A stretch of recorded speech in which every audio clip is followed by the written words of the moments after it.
शुरू करते हैं उस दो जहान दे पालनहार का नाम लेके जो सब ते बहुत ही रहमतां और बख्शिशां करने वाला है। अज दा इह सत्संग असीं एक छोटे जे प्रश्न दे नाल शुरू करांगे, एक छोटे जे सवाल दे नाल, और उहदा जवाब तुसीं देना है। सो तैयार हो जवाब देण नूं? तां सवाल है, do you want to find God? ਕੀ ਤੁਸੀਂ ਉਸ ਭਗਵਾਨ ਨੂੰ, ਉਸ ਪਰਮਾਤਮਾ ਨੂੰ ਪਾਣਾ ਚਾਹੁੰਦੇ ਹੋ? ਇਹ ਸਵਾਲ ਹੈ ਕਿ do you want to find God, ਜਾਂ ਕਹਿ ਲਓ do you want to find happiness, success? ਕੀ ਤੁਸੀਂ ਖੁਸ਼ੀ ਪਾਣਾ ਚਾਹੁੰਦੇ ਹੋ? ਕੀ ਤੁਸੀਂ ਕਾਮਯਾਬੀ ਪਾਣਾ ਚਾਹੁੰਦੇ ਹੋ? ਕੀ ਤੁਸੀਂ ਉਸ ਪਰਮਾਤਮਾ ਨੂੰ, ਉਸ ਪ੍ਰਭੂ ਨੂੰ ਹਾਸਲ ਕਰਨਾ ਚਾਹੁੰਦੇ ਹੋ? ਕੀ ਜਵਾਬ ਹੈ ਤੁਹਾਡਾ? ਕਿਉਂਕਿ ਸਵਾਲ ਐਸੀ ਪੁੱਛਿਆ, ਜਵਾਬ ਤੁਸੀਂ ਦੇਣਾ ਹੈ ਕਿ ਤੁਸੀਂ ਪਰਮਾਤਮਾ ਨੂੰ, ਭਗਵਾਨ ਨੂੰ, ਆਨੰਦ ਨੂੰ, ਖੁਸ਼ੀ ਨੂੰ, ਸ਼ਾਂਤੀ ਨੂੰ, ਕਾਮਯਾਬੀ, ਸਫਲਤਾ ਨੂੰ ਹਾਸਲ ਕਰਨਾ ਚਾਹੁੰਦੇ ਹੋ। ਕਿਉਂਕਿ ਜਦੋਂ ਪਰਮਾਤਮਾ ਦੀ ਗੱਲ ਆਉਂਦੀ ਹੈ ਨਾ, ਤਾਂ ਫਿਰ ਪਰਮਾਤਮਾ, ਉਹ ਪ੍ਰਭੂ, ਉਹਦੇ ਨਾਲ ਹੀ ਸਭ ਕੁਝ ਜੁੜਿਆ ਹੋਇਆ ਹੈ। ਉਹਨੂੰ ਆਨੰਦ ਕਹਿ ਲਈਏ, ਖੁਸ਼ੀ ਕਹਿ ਲਈਏ, ਕਾਮਯਾਬੀ ਕਹਿ ਲਈਏ, ਸਫਲਤਾ ਕਹਿ ਲਈਏ। ਜਿਸਲੇ ਸਾਨੂੰ ਉਹਦੀ ਪ੍ਰਾਪਤੀ ਹੋ ਜਾਂਦੀ ਹੈ ਨਾ, ਤਾਂ ਉਹਦੇ ਅੰਦਰ ਹੀ ਤਾਂ ਹਰ ਚੀਜ਼ ਹੈ। ਸਮਝਦੇ ਹੋ ਕਿ ਨਹੀਂ? ਕਿਉਂਕਿ ਹਰ ਚੀਜ਼ ਜਿੱਥੋਂ ਪੈਦਾ ਹੋਈ ਹੈ, ਜਿਸ ਤਰ੍ਹਾਂ ਅਸੀਂ ਦੱਸੀਦਾ ਨਾ ਕਿ ਜੜ ਵਿੱਚੋਂ ਹੀ ਹਰ ਚੀਜ਼ ਨਿਕਲਦੀ ਹੈ। ਜਦੋਂ ਜੜ ਨੂੰ ਇਨਸਾਨ ਪਕੜ ਲੈਂਦਾ ਹੈ ਤਾਂ ਜੜ ਦੇ ਅੰਦਰ ਪੇੜ ਵੀ ਹੈ, ਪੱਤੇ ਵੀ ਹੈ, ਫਲ ਵੀ ਹੈ, ਫੁੱਲ ਵੀ ਹੈ, ਉਹ ਹਰ ਚੀਜ਼ ਉਹਦੇ ਅੰਦਰੋਂ ਹੀ ਪੈਦਾ ਹੁੰਦੀ ਹੈ। ਤਾਂ ਜਿਹਨੇ ਜੜ ਨੂੰ ਸਮਝ ਲਿਆ, ਜੜ ਨੂੰ ਪਾ ਲਿਆ, ਫਿਰ ਉਹਨੇ ਹਰ ਚੀਜ਼ ਨੂੰ ਸਮਝ ਲਿਆ, ਕਿਉਂਕਿ ਹਰ ਚੀਜ਼ ਫਿਰ ਉਹਦੇ ਹੱਥ 'ਚ ਆ ਜਾਂਦੀ ਹੈ। ਇਸੇ ਤਰ੍ਹਾਂ ਅੱਜ ਸਫਲਤਾ ਇਨਸਾਨ ਚਾਹੁੰਦਾ ਹੈ, ਖੁਸ਼ੀ ਇਨਸਾਨ ਚਾਹੁੰਦਾ ਹੈ, ਆਨੰਦ ਇਨਸਾਨ ਚਾਹੁੰਦਾ ਹੈ, ਪਰ ਉਹ ਆਨੰਦ, ਉਹ ਸਫਲਤਾ, ਉਹ ਖੁਸ਼ੀ ਦੀ ਜੋ ਜੜ ਹੈ, ਉਹ ਜੜ ਨੂੰ ਇਨਸਾਨ ਨਾ ਹੀ ਸਮਝਣ ਦੀ ਕੋਸ਼ਿਸ਼ ਕਰਦਾ ਹੈ, ਤਾਂ ਨਾ ਹੀ ਉਹਨੂੰ ਪ੍ਰਾਪਤ ਕਰਨ ਦੀ ਕੋਸ਼ਿਸ਼ ਕਰਦਾ ਹੈ। ਇਸੇ ਲਈ ਇਨਸਾਨ ਉਹ ਸਫਲਤਾ ਤੋਂ, ਖੁਸ਼ੀ ਤੋਂ, ਆਨੰਦ ਤੋਂ, ਸ਼ਾਂਤੀ ਤੋਂ ਦੂਰ ਹੋ ਜਾਂਦਾ ਹੈ।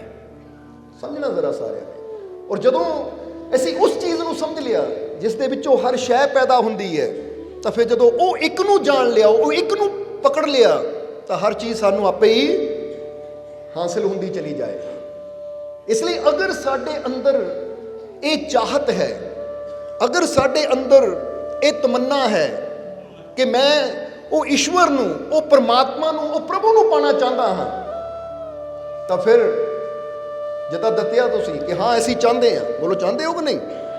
ਤਾਂ ਹੁਣ ਜੇ ਅਸੀਂ ਚਾਹੁੰਦੇ ਹਾਂ ਤਾਂ ਉਹਨੂੰ ਹਾਸਿਲ ਕਿੱਦਾਂ ਕੀਤਾ ਜਾਵੇ?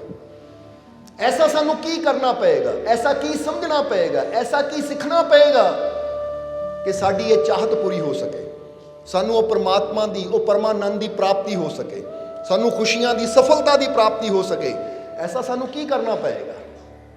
ਕਿਉਂਕਿ ਜਦੋਂ ਅਸੀਂ ਇਸ ਚੀਜ਼ ਨੂੰ ਸਮਝ ਲਿਆ ਕਿ ਕਿਹੜੇ ਕਰਮ ਕਰਨ ਨਾਲ ਜਾਂ ਕਿਹੜੇ ਗੁਣ ਆਪਣੇ ਅੰਦਰ ਪੈਦਾ ਕਰਨ ਦੇ ਨਾਲ ਸਾਨੂੰ ਉਹ ਪ੍ਰਭੂ ਦੀ ਪ੍ਰਾਪਤੀ ਹੋ ਸਕਦੀ ਹੈ, ਉਹ ਪਰਮਾਤਮਾ ਮਿਲ ਸਕਦਾ ਹੈ, ਜਦੋਂ ਇਸ ਚੀਜ਼ ਨੂੰ ਸਮਝ ਕੇ ਅਸੀਂ ਆਪਣੇ ਅੰਦਰ ਉਹ ਗੁਣ, ਉਹ ਖੂਬੀਆਂ ਪੈਦਾ ਕਰ ਲਈਆਂ, ਤਾਂ ਫਿਰ ਸਾਡੀ ਇਹ ਤਮੰਨਾ ਵੀ, ਇਹ ਚਾਹਤ ਵੀ ਪੂਰੀ ਹੋ ਸਕਦੀ ਹੈ। ਕਿਉਂਕਿ ਯਾਦ ਰੱਖੋ ਕਿ ਹਰ ਚੀਜ਼ ਨੂੰ ਪਾਣ ਦੇ, ਹਾਸਿਲ ਕਰਨ ਦੇ ਕੁਛ ਕੀ ਹੁੰਦੇ ਹੈ? ਨਿਯਮ ਹੁੰਦੇ ਹੈ।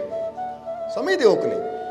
ਜਿਹਨੇ ਨਿਯਮ ਸਮਝ ਲਏ ਔਰ ਉਹਨਾਂ ਨਿਯਮਾਂ ਨੂੰ ਆਪਣੇ ਜੀਵਨ 'ਚ ਉਤਾਰ ਲਿਆ, ਫਿਰ ਉਹਦੇ ਵਾਸਤੇ ਉਹ ਚੀਜ਼ ਪਾਣੀ ਸੌਖੀ ਹੋ ਜਾਂਦੀ ਹੈ, ਆਸਾਨ ਹੋ ਜਾਂਦੀ ਹੈ। ਇਹ ਸਮਝਣਾ ਜ਼ਰਾ। ਤੁਸੀਂ ਕੋਈ ਵੀ ਚੀਜ਼ ਹੈ ਨਾ, ਜਿੱਦਾਂ ਅਸੀਂ ਕਈ ਵਾਰ ਦੱਸੀਦਾ ਕਿ ਚਾਹੇ ਹੈਲਥ ਹੋਵੇ, ਚਾਹੇ ਜਾਨੀ ਸਿਹਤ ਹੋਵੇ, ਅਗਰ ਸਿਹਤ ਨੂੰ ਵੀ ਪਾਣਾ ਹੈ ਤਾਂ ਸਿਹਤ ਨੂੰ ਪਾਣ ਦੇ ਵੀ ਕੁਛ ਨਿਯਮ ਹੁੰਦੇ ਹੈ ਕਿ ਭਾਈ ਤੂੰ ਐਕਸਰਸਾਈਜ਼ ਕਰਨੀ ਹੈ, ਅੱਛੀ ਖੁਰਾਕ ਲੈਣੀ ਹੈ, ਟਾਈਮ ਨਾਲ ਸੋਣਾ ਹੈ, ਟਾਈਮ ਨਾਲ ਜਾਗਣਾ ਹੈ। ਅਗਰ ਉਹ ਨਿਯਮ ਦੀ ਇਨਸਾਨ ਪਾਲਣਾ ਕਰੇ, ਐਕਸਰਸਾਈਜ਼ ਕਰੇ, ਜਿਮ ਜਾਵੇ, ਅੱਛੀ ਖੁਰਾਕ ਲਵੇ, ਯੋਗਾ ਕਰੇ, ਕੋਈ ਹੈਲਥ ਨੂੰ ਲੈ ਕੇ ਐਕਸਰਸਾਈਜ਼ ਕਰੇ, ਅਗਰ ਉਹ ਨਿਯਮ ਦੇ ਨਾਲ ਕਰਦਾ ਚਲਾ ਜਾਵੇ ਤਾਂ ਹੌਲੀ ਹੌਲੀ ਉਹਦੀ ਹੈਲਥ, ਉਹਦੀ ਸਿਹਤ ਬੈਟਰ, ਅੱਛੀ ਹੁੰਦੀ ਚਲੀ ਜਾਂਦੀ ਹੈ। ਕਿਉਂਕਿ ਨਿਯਮ, ਜਦੋਂ ਨਿਯਮ ਨੂੰ ਸਮਝ ਲਿਆ, ਨਿਯਮ ਦੀ ਪਾਲਣਾ ਕਰਨੀ ਸ਼ੁਰੂ ਕਰ ਦਿੱਤੀ, ਤਾਂ ਫਿਰ ਜੀਵਨ 'ਚ ਇਨਸਾਨ ਜੋ ਚਾਹੁੰਦਾ ਹੈ ਉਹ ਮਿਲਣਾ ਸ਼ੁਰੂ ਹੋ ਜਾਂਦਾ ਹੈ।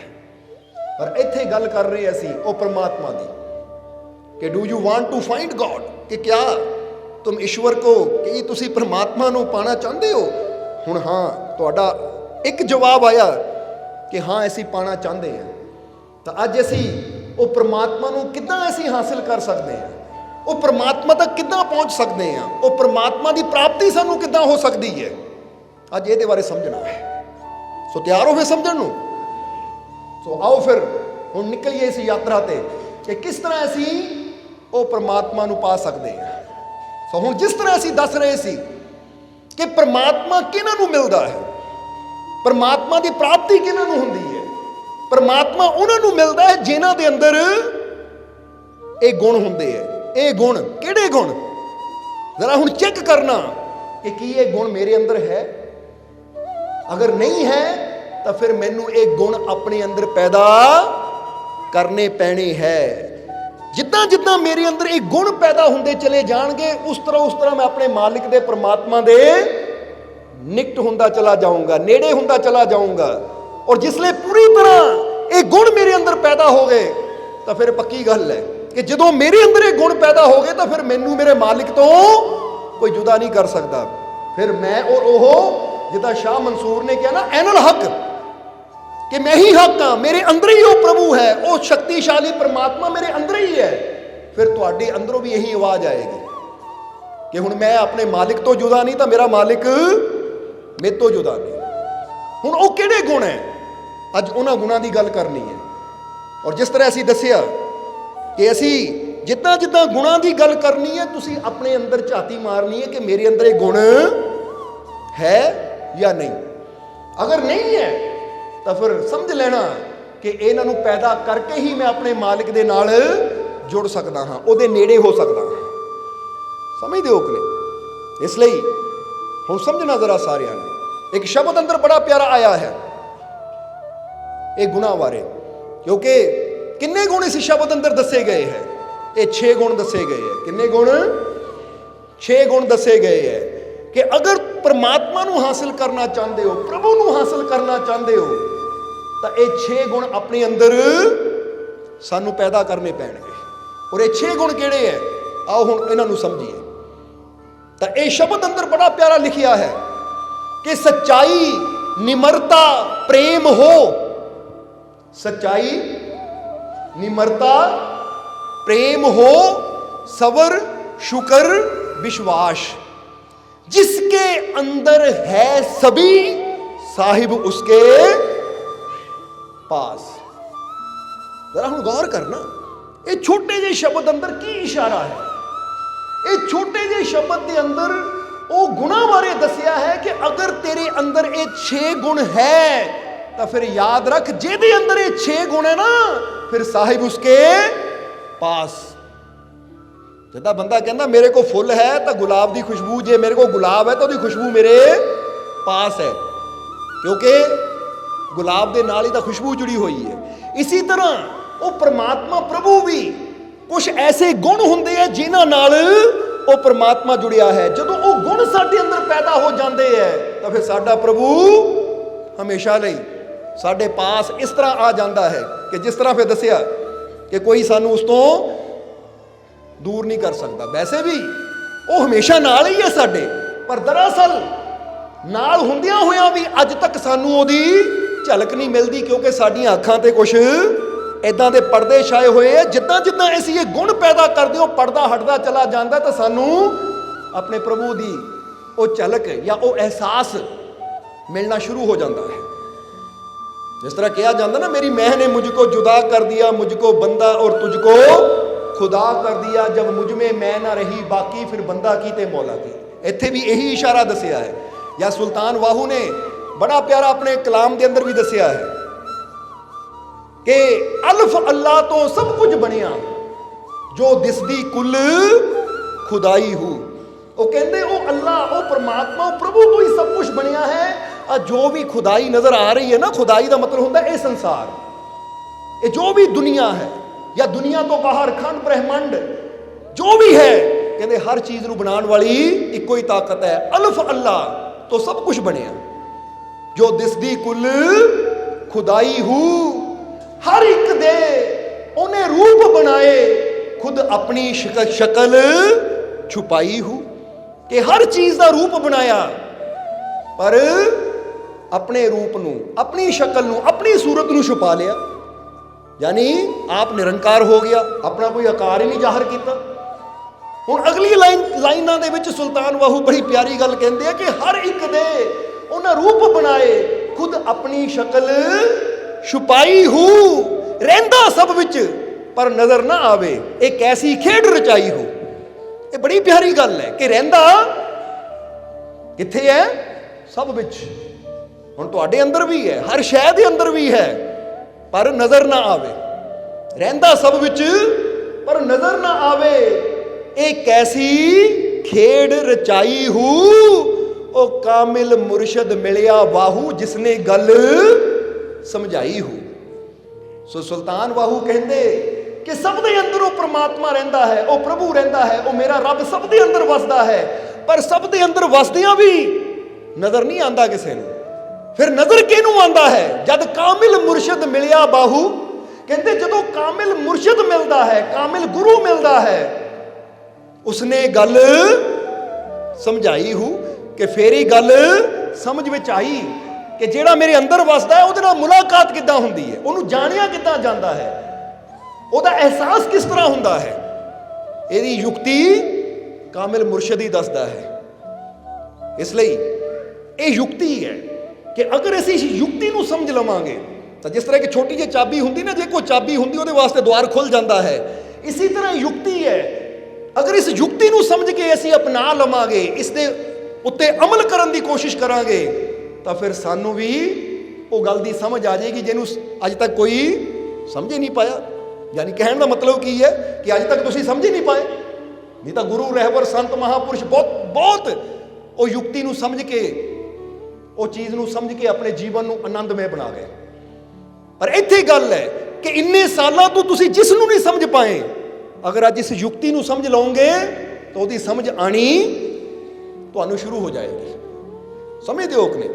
इसलिए आओ चलिए वो 6 गुणां की तरफ, कि अगर वो 6 गुण असी अपने अंदर पैदा कर लवांगे तो साडा जीवन भी बदल जाएगा और सानू भी वो परमानंद की प्राप्ति हो जाएगी। हुण वो 6 गुण, पहला गुण की है कि दसिया है सच्चाई, फिर दूसरा किहड़ा है निमरता, फिर तीसरा किहड़ा है प्रेम, फिर चौथा किहड़ा है सबर, पंजवां किहड़ा है शुक्र और 6वां किहड़ा है विश्वास। ये 6 गुण हुण चेक करने कि सच्चाई, निमरता, प्रेम हो, सबर, शुक्र, विश्वास, जिसके अंदर है सभी साहिब उसके पास। कि जिहदे अंदर ये 6 गुण है उहदे कोल सच्चा साहिब है। सो सब तो पहला आ जाइए सच्चाई ते।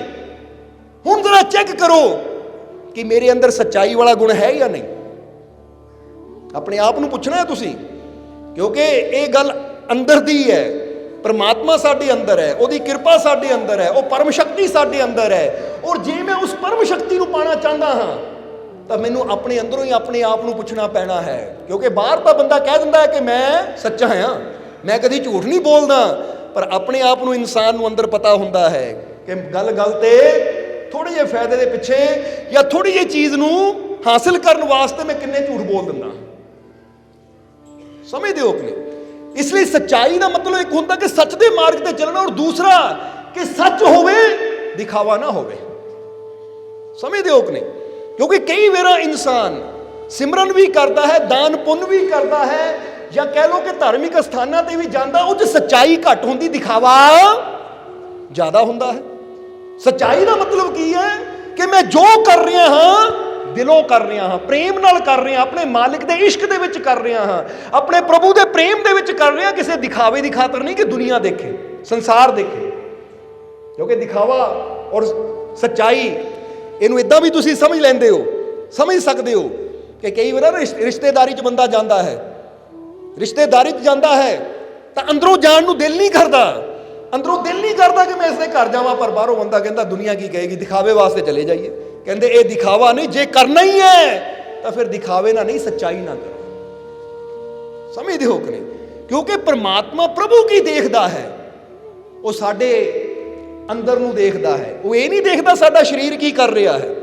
ਜੇ ਤਾਂ ਹੁਣ ਫਰਜ਼ ਕਰੋ ਜੇ ਤੁਹਾਡੀ ਬਾਡੀ, ਤੁਹਾਡਾ ਜਿਸਮ ਸਤਸੰਗ 'ਚ ਬੈਠਾ ਹੈ ਤਾਂ ਪ੍ਰਮਾਤਮਾ ਨੇ ਇਹ ਨਹੀਂ ਦੇਖਣਾ ਤੁਹਾਡਾ ਸਰੀਰ ਕਿੱਥੇ ਹੈ, ਉਹਨੇ ਇਹ ਦੇਖਣਾ ਤੁਹਾਡਾ ਦਿਲ ਕਿੱਥੇ ਹੈ। ਜੇ ਤਾਂ ਕਹਿੰਦੇ ਨੇ ਜੇ ਦਿਲ ਨਾ ਝੁਕਿਆ ਕਦਮਾਂ ਵਿੱਚ ਫਿਰ ਸਿਰ ਨੂੰ ਝੁਕਾਉਣ ਦਾ ਕੀ ਫਾਇਦਾ। ਜਰਾ ਹੁਣ ਧਿਆਨ ਦੇਣਾ ਕਿ ਜੇ ਦਿਲ ਨਾ ਝੁਕਿਆ ਕਦਮਾਂ ਵਿੱਚ ਫਿਰ ਸਿਰ ਨੂੰ ਝੁਕਾਉਣ ਦਾ ਕੀ ਫਾਇਦਾ। ਜੇ ਮੁਰਸ਼ਿਦ ਰਾਜੀ ਨਾ ਕੀਤਾ ਹਜ ਕਾਬੇ ਜਾਣ ਦਾ ਕੀ ਫਾਇਦਾ। ਜੇ ਮਨ ਹੀ ਅੰਦਰੋਂ ਗੰਦਾ ਏ ਫਿਰ ਗੰਗਾ ਨਹਾਉਣ ਦਾ ਕੀ ਫਾਇਦਾ। ਉਹ ਬੁੱਲੇ ਸ਼ਾਹ ਜਿਸਨੇ ਮੰਨਣਾ ਨਹੀਂ ਉਸ ਨੂੰ ਸਮਝਾਉਣ ਦਾ ਕੀ ਫਾਇਦਾ। ਇਹ ਬੁੱਲੇ ਸ਼ਾਹ ਨੇ ਬੜਾ ਪਿਆਰਾ ਕਲਾਮ ਕਹਿ ਦਿੱਤਾ, ਕਹਿੰਦੇ ਜੇ ਤੇਰਾ ਦਿਲ ਹੀ ਨਾ ਝੁਕਿਆ ਤਾਂ ਫਿਰ ਸਿਰ ਨੂੰ ਬੇਸ਼ੱਕ ਝੁਕਾਈ ਜਾ, ਕਿਉਂਕਿ ਦਿਖਾਵਾ ਨਹੀਂ ਪਸੰਦ ਉਸਨੂੰ, ਉਹਨੇ ਤੇਰੇ ਦਿਲ ਨੂੰ ਦੇਖਣਾ ਹੈ। ਕਿਉਂਕਿ ਗੱਲ ਉਹ ਪਰਮਾਤਮਾ ਦੇ ਘਰ ਤੱਕ ਪਹੁੰਚਦੀ ਹੈ ਜੋ ਸਾਡੇ ਦਿਲ ਤੋਂ ਹੁੰਦੀ ਹੈ। ਇਸ ਲਈ ਤੁਸੀਂ ਕਦੀ ਵੀ ਚੈੱਕ ਕਰਨਾ ਕਿ ਚਾਹੇ ਕੋਈ ਦੁਨਿਆਵੀ ਵੀ ਰਿਸ਼ਤਾ ਹੋਵੇ ਨਾ, ਉਹੀ ਰਿਸ਼ਤਾ ਕਹਿੰਦੇ ਆ ਤੋੜ ਚੜਦਾ ਹੈ, ਸਫਲ ਹੁੰਦਾ ਜਿੱਥੇ ਦਿਲ ਜੁੜੇ। ਕਈ ਵਾਰ ਸਰੀਰਾਂ ਨੂੰ ਤਾਂ ਅਸੀਂ ਕੋਲ ਬਿਠਾ ਦਈਦਾ ਹੈ, ਇਹ ਜਿਸਮ ਤਾਂ ਕੋਲ ਬਹਿ ਜਾਂਦੇ ਆ, ਪਰ ਦਿਲਾਂ 'ਚ ਇੰਨੀ ਦੂਰੀ ਹੁੰਦੀ ਹੈ ਕਿ ਉਹ ਜਿਸਮ ਕੋਲ ਹੋਣ ਦਾ ਵੀ ਕੋਈ ਫਾਇਦਾ ਨਹੀਂ ਹੁੰਦਾ। ਔਰ ਥੋੜੇ ਦਿਨਾਂ 'ਚ ਜਦੋਂ ਦਿਲ ਦੂਰ ਹੁੰਦੇ ਆ ਤਾਂ ਥੋੜੇ ਸਮੇਂ 'ਚ ਜਿਸਮ ਵੀ ਦੂਰ ਹੋ ਜਾਂਦੇ ਆ। ਤਾਂ ਕਈ ਵਾਰ ਕੀ ਹੁੰਦਾ ਹੈ ਕਿ ਜਿਸਮ ਤਾਂ ਜ਼ਰੂਰ ਦੂਰ ਹੁੰਦੇ ਹੈ ਪਰ ਦਿਲ ਇੰਨੇ ਨੇੜੇ ਹੁੰਦੇ ਹੈ ਕਿ ਬੰਦਾ ਪਰਦੇਸਾਂ 'ਚ ਬੈਠਾ ਹੈ ਜਾਂ ਹਜ਼ਾਰਾਂ ਕਿਲੋਮੀਟਰ ਦੂਰ ਵੀ ਬੈਠਾ ਹੈ, ਪਰ ਦਿਲ ਇੰਨਾ ਨੇੜੇ ਹੁੰਦਾ ਕਿ ਹਰ ਵੇਲੇ ਤੜਫਦਾ ਹੈ ਕਦੋਂ ਇਹਨੂੰ ਮਿਲਾਂ, ਕਦੋਂ ਇਹਨੂੰ ਦੇਖਾਂ। ਔਰ ਫਿਰ ਇੱਕ ਟਾਈਮ ਆਉਂਦਾ ਜਦੋਂ ਉਹ ਫਿਰ ਇਕੱਠੇ ਵੀ ਹੋ ਜਾਂਦੇ ਆ, ਕਿਉਂਕਿ ਗੱਲ ਤਾਂ ਦਿਲ ਦੀ ਹੈ। ਇਸ ਲਈ ਚੈੱਕ ਕਰਨਾ ਹੈ ਕਿ ਮੇਰੇ ਅੰਦਰ ਸੱਚਾਈ ਹੈ ਜਾਂ ਮੇਰੇ ਅੰਦਰ ਦਿਖਾਵਾ ਹੈ, ਕਿਉਂਕਿ ਪਰਮਾਤਮਾ ਨੂੰ ਸੱਚ ਪਸੰਦ ਹੈ, ਦਿਖਾਵਾ ਪਸੰਦ ਨਹੀਂ ਹੈ। ਇਸ ਲਈ ਜੋ ਕਰਨਾ ਹੈ ਨਾ ਦਿਲੋਂ ਕਰਨਾ ਹੈ, ਸੱਚਾਈ ਨਾਲ ਕਰਨਾ ਹੈ। ਜਰਾ ਹੁਣ ਸਮਝ ਲੈਣਾ ਸਾਰਿਆਂ ਨੇ। ਇਸ ਲਈ ਚਾਹੇ ਦਾਨ ਪੁੰਨ ਦਾ ਮਾਮਲਾ ਹੋਵੇ, ਚਾਹੇ ਸਿਮਰਨ ਬੰਦਗੀ ਇਬਾਦਤ ਦਾ ਮਾਮਲਾ ਹੋਵੇ, ਚਾਹੇ ਗੁਰੂ ਘਰ 'ਚ ਜਾਣ ਦਾ ਮਾਮਲਾ ਹੋਵੇ, ਜੋ ਵੀ ਅਸੀਂ ਕਰਨਾ ਹੈ ਦਿਲੋਂ ਕਰਨਾ ਹੈ। ਔਰ ਚਾਹੇ ਦੁਨਿਆਵੀ ਰਿਸ਼ਤੇ ਨਿਭਾਉਣ ਦਾ ਮਾਮਲਾ ਹੋਵੇ, ਜੋ ਕਰੀਏ ਦਿਲੋਂ ਕਰੀਏ, ਕਿਉਂਕਿ ਜਦੋਂ ਦਿਲੋਂ ਕੋਈ ਚੀਜ਼ ਕੀਤੀ ਜਾਂਦੀ ਹੈ ਤਾਂ ਉਹਦਾ ਅਸਰ ਵੀ ਕੁਝ ਹੋਰ ਹੁੰਦਾ ਹੈ, ਤੇ ਉਹ 'ਚ ਮਜ਼ਾ ਵੀ ਕੁਝ ਹੋਰ ਹੁੰਦਾ ਹੈ। ਇਸ ਲਈ ਇਸ ਸ਼ਬਦ ਅੰਦਰ ਸਭ ਤੋਂ ਪਹਿਲਾਂ ਕਿਹਾ ਗਿਆ ਸੱਚਾਈ, ਕਿ ਸੱਚਾਈ ਆਪਣੇ ਅੰਦਰ ਪੈਦਾ ਕਰ, ਕਿ ਤੇਰੇ ਅੰਦਰ ਸੱਚਾਈ ਹੋਵੇ, ਦਿਖਾਵਾ ਨਾ ਹੋਵੇ। ਜੋ ਤੂੰ ਕਰਨਾ ਹੈ ਖੁਸ਼ੀ ਦੇ ਨਾਲ ਕਰਨਾ ਹੈ, ਦਿਲੋਂ ਕਰਨਾ ਹੈ, ਸੱਚਾਈ ਦੇ ਨਾਲ ਕਰਨਾ ਹੈ।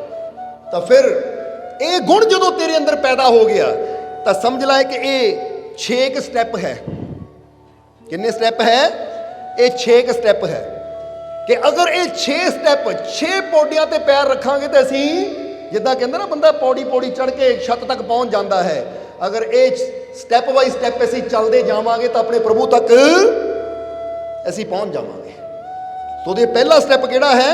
ਸੱਚਾਈ, ਕਿ ਸਾਡੇ ਅੰਦਰ ਸੱਚ ਹੈ ਜਾਂ ਨਹੀਂ। ਔਰ ਜਿਸ ਤਰ੍ਹਾਂ ਬੁੱਲੇ ਸ਼ਾਹ ਦੀ ਗੱਲ ਦੱਸੀ ਕਿ ਜੇ ਦਿਲ ਨਾ ਝੁਕਿਆ ਕਦਮਾਂ ਵਿੱਚ ਫਿਰ ਸਿਰ ਨੂੰ ਝੁਕਾਉਣ ਦਾ ਕੀ ਫਾਇਦਾ। ਜੇ ਮੁਰਸ਼ਿਦ ਰਾਜੀ ਨਾ ਕੀਤਾ ਹਜ ਕਾਬੇ ਜਾਣ ਦਾ ਕੀ ਫਾਇਦਾ।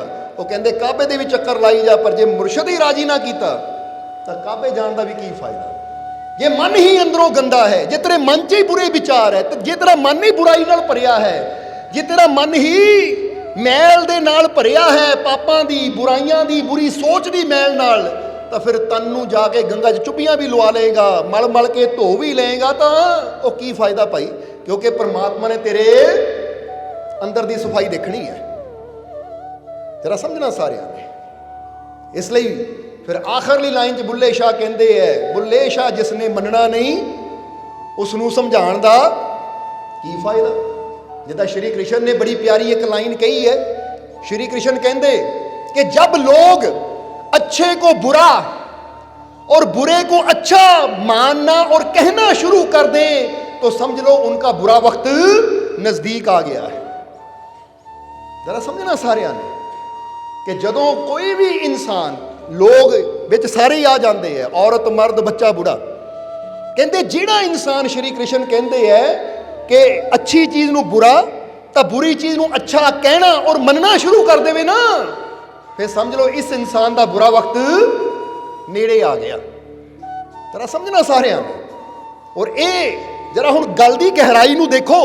बहुत लोग ऐसे हुंदे है कि जिहड़े सत संगत नूं तां माड़ा कहंदे है, पर जा जाके ठेके विच बहिंदे है, जा जाके अहाते विच बहिंदे है, जूआ घर च जाके बहिंदे है, सत्संग च जाण वाले नूं निंददे है। ओह सत्संग च जाण दा की फायदा, तो खुद जाके नशे करते हैं, बुरी जगह बहिंदे है, उन्होंने कहते कि भाई आह चीज़ अच्छी है। हुण श्री कृष्ण उही दस रहे हैं कि ये तो असीं एक एग्जाम्पल दी है। तुसीं बहुत लोगों को देखोगे कि जिहड़े संतां नूं तां बुरा बोलणगे, सतसंग दा तां मजाक उड़ाणगे, परमात्मा दे नाम दा तां मजाक उड़ाणगे, पर बुरे काम नूं चंगा कहणगे। जिद्दां हुण समझ लो किते नाच रंग तमाशा हो रहा है, दूजे पासे सत्संग हो रहा है, तो कोई कहेगा ना चल सत्संग चलिए, लै उत्थे जाके की होना है, आ चल फलानी जगह नाच रंग होना है, तमाशा होना है, या कोई गान बजाण नूं मिलना है, उत्थे चलते हैं, वो चंगा है। तो कहते जिहड़ा इंसान इदां दा होवे, श्री कृष्ण कहते समझ लो उहदा बुरा वक्त नेड़े आ गया है। हुण कई बार की हुंदा है, बंदा शराब नूं चंगा कहंदा है कि लै शराब पीनी चंगी है, पर अच्छी चीज़ नूं, अच्छी चीज़ हुंदा है दुध हो गया, जूस हो गया, या होर अच्छियां चीज़ां हुंदियां है, उन्हां नूं बंदा कहंदा है लै इह च की रखिया है। जिदा कई बार तुसीं देखोगे ना, कई इंसान कहणगे वो की तुसीं आ पत्ते जे खांदे रहिंदे हो, आ सब्जियां च की है, सब कुछ तां मीट अंदर है, सब कुछ तां मांस अंदर है। हुण ये चंगी चीज़ नूं माड़ा कह रहा तो माड़ी चीज़ नूं चंगा कह रहा है। जिन्हों गुरु रहबर मना करते आ गए है, उन्होंने चंगा कह रहा है, तो भाई ਇਹਦਾ मतलब है ਇਹਦਾ बुरा वक्त हुण नेड़े ही है।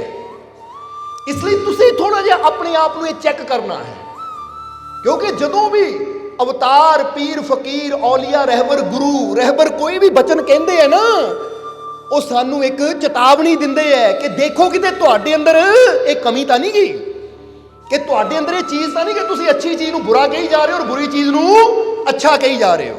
क्योंकि जदों अच्छी चीज़ नूं बुरा और बुरी नूं अच्छा कहना और मनना शुरू कर दिता, तो वो कहते हैं तेरा बुरा वक्त हुण निकट आ गया, यानी हुण जल्दी तू बर्बाद हो जाना है।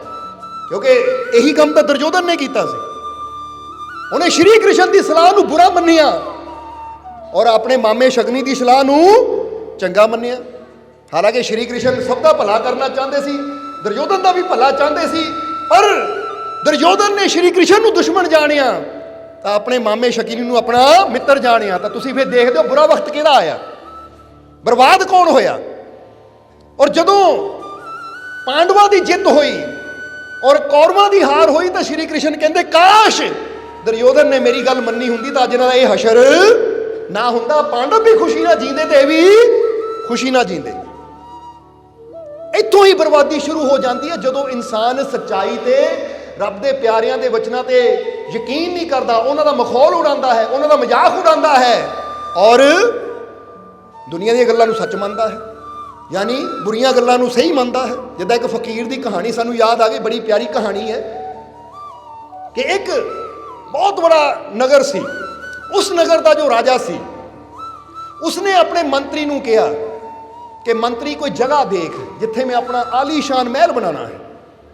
यानी जिद्दां हुण बंदे नूं हुंदा है कि मेरे को जे एक प्लाट है, जे वो 10 मरले का है, उस मैं रहिंदा हाँ, और फिर मैनू होर किते कनाल जगह मिलती तो उत्थे बड़ा खुला घर बनाना है, तो इदां ही फिर बंदा अपनी सुविधा अनुसार प्लाट 'च नवां मकान बनाता है। इदां ही राजे ने भी देखिया कि मेरा महल छोटा है, नवां महल तैयार किया जाए आलीशान। इसलिए उन्हें अपने वजीर नूं, क्योंकि जगह देखण राजे ने आप तो जाना नहीं सी, बादशाह ने, इसलिए वजीर की ड्यूटी लाई कि कोई जमीन देख जिथे मैं आलीशान महल बना सका। हुण वजीर चला गया और कुछ दिनों च ही जगह देख के राजे को आया, कहता महाराज एक नज़दीक ही जगह देखी है, बड़ी खुली डुली जगह है, अगर उत्थे तुहाडा महल बने तो बड़ा आलीशान महल बन सकता है, पर महाराज एक परेशानी है। राजे ने कहा की परेशानी है? कहते जी उत्थे ना एक छोटी जी झोंपड़ी है एक फकीर दी, मैं उन्होंने बड़ा मनाने की कोशिश की कि भाई पैसा ले लै, ये अपनी जगह अपनी झोंपड़ी बेच दे सानू, क्योंकि वही एक झोंपड़ी है जिहदे करके रुकावट आ रही है। अगर वो झोंपड़ी उतों हट जाए तो फिर उत्थे बड़ा आलीशान महल तैयार हो सकता है। तो राजे ने कहा कमाल की गल, एक फकीर नहीं वजीर ते तो मन्निया, चल मैं चलदा हाँ, गल करदा जाके। कहते अपने ਵਜ਼ੀਰ ਨੂੰ ਨਾਲ ਲਿਆ, ਸੈਨਿਕਾਂ ਨੂੰ ਨਾਲ ਲਿਆ ਤਾਂ ਬਾਦਸ਼ਾਹ ਪਹੁੰਚ ਗਿਆ। ਦੇਖਿਆ ਫਕੀਰ ਆਪਣੀ ਕੁੱਲੀ ਦੇ ਬਾਹਰ ਬੈਠੇ ਆਪਣੇ ਮਾਲਿਕ ਦੀ ਬੰਦਗੀ ਤੇ। ਤਾਂ ਬਾਦਸ਼ਾਹ ਨੇ ਜਦੋਂ ਫਕੀਰਾਂ ਨੂੰ ਦੇਖਿਆ। वीडियो अच्छी लगी हो तो कृपया इसे शेयर जरूर करें। आपके शेयर करने से अगर किसी की जिंदगी में अच्छा बदलाव आता है, पॉजिटिव चेंज आती है, तो ये भी आपकी तरफ से किया गया एक नेक कर्म होगा, एक सेवा होगी। तो वीडियो को शेयर जरूर करें और वीडियो देखने के लिए सर्व संजय दरबार कांटियां शरीफ यूट्यूब चैनल को सब्सक्राइब करें और फेसबुक पेज को फॉलो करना ना भूलें। जय माता दी।